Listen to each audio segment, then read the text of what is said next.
Kisah wanita pertama yang melakukan seks bebas dengan banyak lelaki hingga lahirkan manusia raksasa.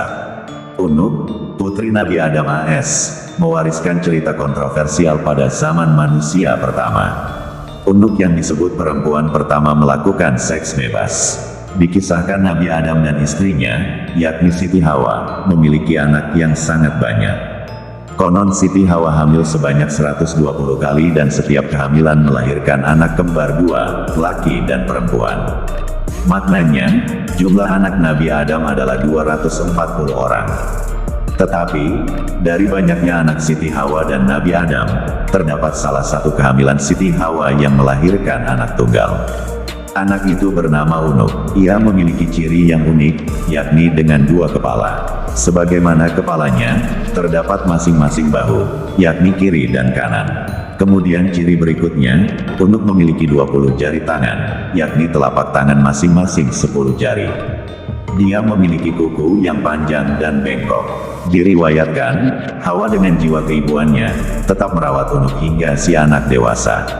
Dalam perjalanan waktu, terjadilah peristiwa pembunuhan pertama di bumi, yakni Kabil membunuh saudaranya, Habil. Atas peristiwa tersebut, Kabil meninggalkan gunung dan menempati lembah. Maka terpisahlah kedua kelompok anak Adam dengan balada yang berbeda. Kelompok yang beriman bersama Adam dan Hawa menempati puncak gunung. Sementara Kabil dan keturunannya menempati lembah.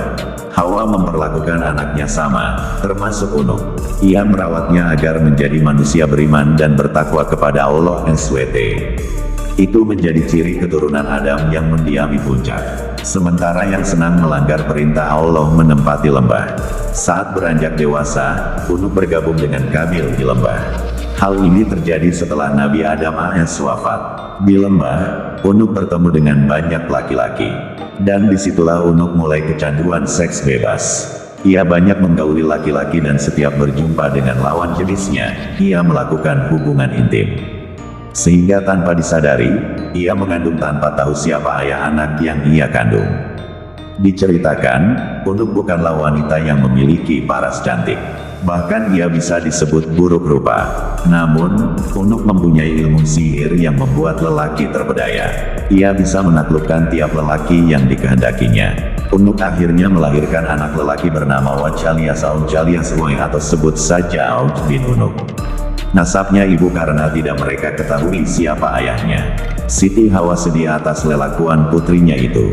Maka beliau pun berdoa kepada Allah SWT agar anaknya tersebut segera lenyap dari muka bumi. Allah pun mengutus singa sangat besar, yang melebihi ukuran gajah. Singa menyerang Unuk, merusak seluruh badannya. Itulah kematian pertama manusia oleh serangan binatang. Unuk mati setelah setahun melahirkan Auj. Selanjutnya, Auj tumbuh menjadi orang yang sangat besar tubuhnya. Tingginya mencapai 600 siku orang dahulu, yaitu sama dengan 1,5 siku orang sekarang, dan lebarnya seukuran itu. Sampai-sampai ada sebuah riwayat ketika angin topan datang, angin tersebut tingginya tidak melebihi lutut Auj. Apabila duduk di atas gunung, tangan Auj diulurkan ke laut mengambil ikan dan kemudian memanggangnya di matahari. Dan apabila dia marah kepada sebuah penduduk kampung, dia mengencingi mereka sehingga mereka tenggelam dalam air kencingnya. Diriwayatkan, pada era Nabi Nuh, Auj bin Unuk berjasa membantu sang Nabi mengangkut kayu-kayu besar untuk membuat kapal. Dikisahkan, Allah memerintahkan Nabi Nuh AS pergi ke Kufah untuk mengangkut pohon saj. Tetapi, Nabi Nuh bingung bagaimana cara mengangkutnya. Maka, Allah memberi wahyu kepadanya bahwa Auj bin Unuk bisa memikulnya. Setelah Allah memberi wahyu kepada Nabi Nuh bahwa yang mampu memikul kayu itu adalah Auj dari Kufah ke Tanah Hira, suatu perkampungan dekat dengan Baghdad, maka Nabi Nuh mendatangi Auj dan memintanya memikulkan kayu tersebut untuknya. Auj berkata, "Aku tidak akan memikulnya kecuali engkau mengenyangkanku dengan roti." Kebetulan, pada waktu itu Nabi Nuh membawa 3 roti dari kacang. Dia memberikan selembar roti itu kepada Auj dan berkata, "Makanlah roti itu." Melihat itu, Auj pun tertawa dan berkata, "Seandainya roti ini sebesar gunung itu, ia tidak akan membuatku kenyang, apalagi roti ini hanya selembar." Mendengar ucapan Aud, Nabi Nuh memotong selembar roti itu dan memberikan kepadanya dan berkata, "Bacalah Bismillahirrahmanirrahim, kemudian makan potongan roti ini." Aud pun memakannya dan kemudian dia diberi lembaran roti yang kedua. Lembaran roti yang kedua baru setengah. Aud telah kenyang dan tidak sanggup memakan apapun. Setelah memakan roti itu, Aud membawa semua kayu tersebut dari Kufah menuju Hira dalam sekali pemberangkatan. Tatkala Nabi Nuh merampungkan bahtera dan banjir mulai datang, Aud memohon kepada Nabi Nuh agar ia diberi tempat dalam bahtera tersebut. Tetapi Nabi Nuh menolak keinginannya itu. Saat banjir melanda seluruh dunia, tinggi air tidak mencapai lutut Aud. Aud pun hidup hingga masa Nabi Musa AS. Aud membenci Musa dan ingin membunuhnya. Dia menghampiri tentara Musa untuk mengetahui jumlah mereka. Dia mendapatkan mereka hanya kumpulan orang dalam satu farsak. Lalu dia pergi ke sebuah gunung dan kemudian mencabut gunung itu dari bumi. Gunung itu dibawanya di atas kepalanya dan datang untuk menimpakannya ke tentara Nabi Musa.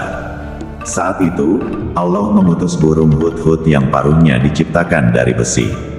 Burung hudhud itu turun di atas batu tersebut dan mulailah mematukinya hingga membuatnya berlubang. Lalu ia turun ke pundak Aud, dan kemudian masuk ke dalam mantelnya hingga Aud tidak bisa bergerak. Ketika Nabi Musa melihat itu, dia menghampirinya dan memukulnya dengan tongkatnya, yang panjangnya 10 siku, sambil melompat ke udara setinggi 10 siku. Tingginya Nabi Musa adalah 10 siku. Jadi, pukulannya ke betis Aud pun tidak sampai. Akan tetapi, setelah Musa memukulnya, Aud tersungkur dan kemudian meninggal serta terlempar di lapangan kosong seperti gunung yang besar. Allahu a'lam.